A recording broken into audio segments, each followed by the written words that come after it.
कहां तो तय था चरागा हर एक घर के लिए, कहां तो तय था चरागा हर एक घर के लिए, कहां चराग मयस्सर नहीं शहर के लिए। सलाम, नमस्ते, सत श्री अकाल। मैं हूं आपके साथ हर्षिता मिश्रा और आप देख रहे हैं टाइम्स मेल। तो आखिरकार हमारा देश विश्व गुरु बनने के कगार पर पहुंच ही गया।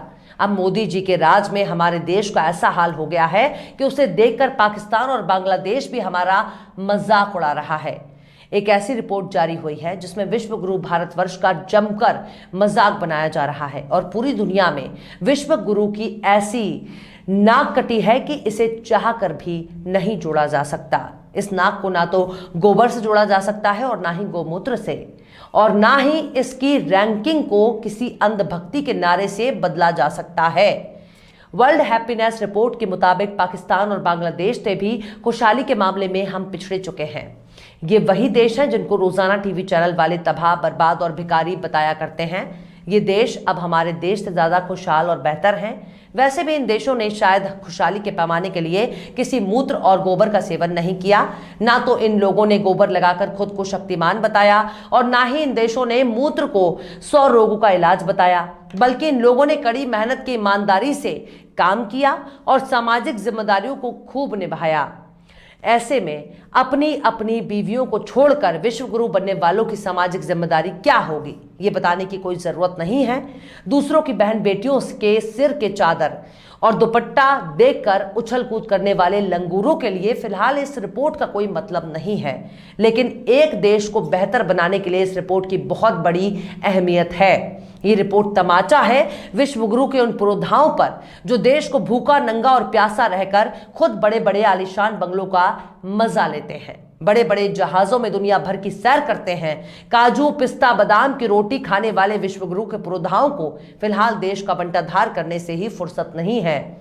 वो बस राजनीति के लिए किसी को भी खुश कर सकते हैं और राजनीति के लिए किसी को भी नस्तो नाबूद कर सकते हैं। संयुक्त राष्ट्र के वार्षिक सूचकांक में फिनलैंड 5वें साल भी दुनिया का सबसे खुशहाल देश चुना गया है। वर्ल्ड हैप्पीनेस इंडेक्स में शामिल कुल 146 देशों में से भारत 136वें पायदान पर है। पिछले साल के मुकाबले भारत के रैंकिंग में 3 पायदान का सुधार हुआ है। आतंकवाद और आर्थिक समस्या से जूझते पाकिस्तान की हालत भारत से बेहतर बताई गई है। इस सूचकांक में पाकिस्तान को 121वें पायदान पर रखा गया है। आखिर क्यों खुशहाली के मामले में पीछे है भारत? आखिर क्यों पाकिस्तान और बांग्लादेश बन गए खुशहाल? आखिर क्यों भारत में गिर रहा है खुशहाली का स्तर? आखिर क्यों पाकिस्तान ने खुशहाली में भारत को दे रहा है मात? आखिर क्यों बांग्लादेश है भारत से खुशहाल? आखिर क्यों विश्व गुरु को हो रहा है बुरा हाल? आखिर क्यों देश को खुशहाल रखने में है मोदी नाकाम? बताएंगे आपको और भी बहुत कुछ। लेकिन आप अगर हमारे चैनल पर नए हैं और पहली बार हमारी वीडियो को देख रहे हैं तो आप हमारे चैनल टाइम्स मेल को सब्सक्राइब कर लें, वीडियो को लाइक कर दें और बेल आइकन का नोटिफिकेशन बटन भी प्रेस कर दें ताकि बिना देरी हमारी हर खबर आपको मिलती रहे। लौटते हैं आप खबर की तरफ। संयुक्त राष्ट्र के वार्षिक सूचकांक में फिनलैंड 5वें साल में भी दुनिया का सबसे खुशहाल देश चुना गया है। वहीं अफगानिस्तान सबसे नाखुश देश माना गया है। हालांकि वर्ल्ड हैप्पीनेस इंडेक्स में शामिल कुल 146 देशों में भारत 136वें पायदान पर है। पिछले साल के मुकाबले भारत की रैंकिंग में 3 पायदान का सुधार हुआ है। वहीं आतंकवाद और माली हालत से जूझ रहे पाकिस्तान की हालत भारत में कहीं ज्यादा बेहतर है। जो गोदी मीडिया दिन रात पड़ोसी देशों की तबाही और बर्बादी की खबरें चलाया करते हैं, खुशहाली के मामले में पाकिस्तान की स्थिति भारत से बेहतर बताई गई है। इस सूचकांक में पाकिस्तान को 121वें पायदान पर रखा गया है। वर्ल्ड हैप्पीनेस रिपोर्ट के 10वें एडिशन के अनुसार इस साल के इंडेक्स में कुल 146 देशों को स्थान दिया गया था। ये रिपोर्ट 18 मार्च को जारी हुई थी। इसमें खुशी के एहसास, जीडीपी के लेवल, जीवन प्रत्याशा, जीवन विकल्प चुनने की आजादी, उदारता और भ्रष्टाचार की धारणा जैसे कारकों पर रैंक दी जाती है। विशाल जंगलों और झीलों का देश फिनलैंड में सेहत, जीवन, प्रति व्यक्ति आय, मुसीबत के आने पर सामाजिक समर्थन, कम भ्रष्टाचार, सोशल ट्रस्ट, समुदाय में उदारता और जीवन के अहम फैसले लेने की आजादी के लिए जाना जाता है। ये वर्ल्ड हैप्पीनेस रिपोर्ट 150 देशों के लोगों के वैश्विक सर्वेक्षण डेटा पर आधारित है। शुक्रवार को जारी की गई इस लिस्ट में सर्बिया, बुल्गारिया और रोमानिया में बेहतर जीवन जीने में सबसे ज्यादा बढ़ोतरी हुई है। वहीं वर्ल्ड हैप्पीनेस टेबल में सबसे बड़ा फॉल लेबनान, वेनेजुएला और अफगानिस्तान की रैंक में आया है। आर्थिक मंदी का सामना कर रहा लेबनान का नंबर 144 पर है, जबकि जिम्बाब्वे 143 नंबर पर रहा। पिछले साल अगस्त में तालिबान के फिर से सत्ता में आने के बाद से जंग से प्रभावित अफगानिस्तान पहले से ही इस सूची में सबसे नीचे है। यूनिसेफ का अनुमान है कि अगर मदद ना दी गई तो वहां 5 साल से कम उम्र के 10 लाख बच्चे इस सर्दी में भूख से मर सकते हैं। वर्ल्ड हैप्पीनेस रिपोर्ट पिछले 10 साल से बनाई जा रही है। इसे तैयार करने के लिए लोगों की खुशी के आकलन के साथ साथ आर्थिक और सामाजिक आंकड़ों को भी देखा जाता है। इसे 3 साल के औसत डेटा के आधार पर खुशहाली को 0 से 10 तक का स्केल दिया जाता है।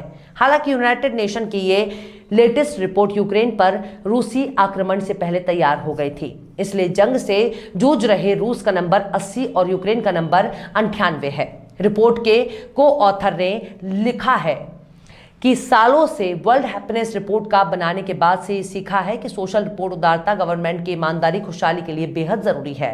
विश्व के नेताओं को ये गौर रखना चाहिए। रिपोर्ट बनाने वालों ने कोरोना महामारी के पहले और बाद के समय का इस्तेमाल किया।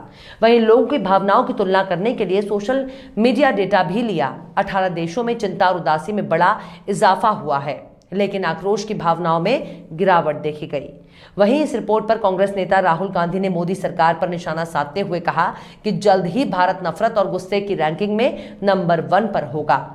राहुल ने केंद्र सरकार पर निशाना साधते हुए राहुल गांधी ने ट्वीट किया है कि hunger rank 101, freedom rank 119, happiness rank 136, लेकिन हम जल्द ही हेट एंड एंगर चार्ट में सबसे ऊपरी पायदान पर पहुंच सकते हैं। आपको याद होगा किस तरह से सरकार ने कोरोना के दौर में पूरे देश को अपने ही हाल पर छोड़ दिया था। उस वक्त पूरी दुनिया अपने इलाज खोज रही थी, तो हमारे देश में आपदा को अवसर बनाकर कुछ बाबाओं ने अपना धंधा चमका लिया। जब हमारे देश में कोरोना की दूसरी लहर में बेड, वेंटिलेटर, ऑक्सीजन और दवाइयों के अभाव में तड़प तड़प कर लोग मर रहे थे, तब हमारे देश के प्रधानमंत्री पश्चिम बंगाल की चुनाव रैलियों में दीदी और दीदी पुकार रहे थे। लेकिन मजाल है जो उनसे कोई सवाल पूछ सके कि दाने दाने के लिए तरसा देने वाली सरकार आखिर किसके पैसे से चलती है। दिन रात पड़ोसी देशों को कोसने वाली भाजपा की आईटी सेल अब वर्ल्ड हैप्पीनेस रिपोर्ट के डेटा कुछ भी बोलने की हिम्मत नहीं दिखाएगी। बीजेपी अपनी तमाम गलतियों के चुनावी नतीजों के शोर में दबा देती है और खुद पर कोई भी सवाल नहीं उठने देती। ऐसे में सवाल है कि इस रिपोर्ट का विश्व गुरु की नजर में क्या अहमियत है, तो जवाब होगा कुछ भी नहीं। बहरहाल चलते चलते आखिर में सिमाब अकबराबादी ने भी क्या खूब फरमाया है। उम्र दराज मांग के लाए थी 4 दिन, उम्र दराज मांग के लाई थी 4 दिन, 2 आरजू में कट गए 2 इंतजार में। फिलहाल इस वीडियो में बस इतना ही। ये वीडियो आपको कैसा लगा कमेंट बॉक्स में आप जरूर बताइएगा। वीडियो पसंद आए तो लाइक करें। हमारे वीडियो लिंक को फेसबुक, ट्विटर, व्हाट्सएप पर अपने रिश्तेदार, यार, दोस्तों को भी शेयर करें और बेबाक, निष्पक्ष, स्वतंत्र पत्रकारिता को सपोर्ट करने के लिए आप हमारे यूट्यूब चैनल टाइम्स मेल को जरूर सब्सक्राइब करें और हाँ, बेल आइकन की घंटी वाली बटन भी आप जरूर दबा दें ताकि आपको हमारे आने वाले नए वीडियो की नोटिफिकेशन फौरन ही मिल जाए। फिर मिलते हैं किसी और वीडियो में एक नई खबर के साथ। हर्षिता मिश्रा को दीजिए इजाजत। जय हिंद। तो देख लिया आपने हमारे इस वीडियो को। हमें उम्मीद है कि आपने हमारे वीडियो को लाइक किया होगा और दूसरों को भी शेयर किया होगा। अगर अभी तक आपने हमारे चैनल टाइम्स मेल को सब्सक्राइब नहीं किया है तो जल्दी से सब्सक्राइब कर दें और बेल आइकन भी प्रेस कर दें।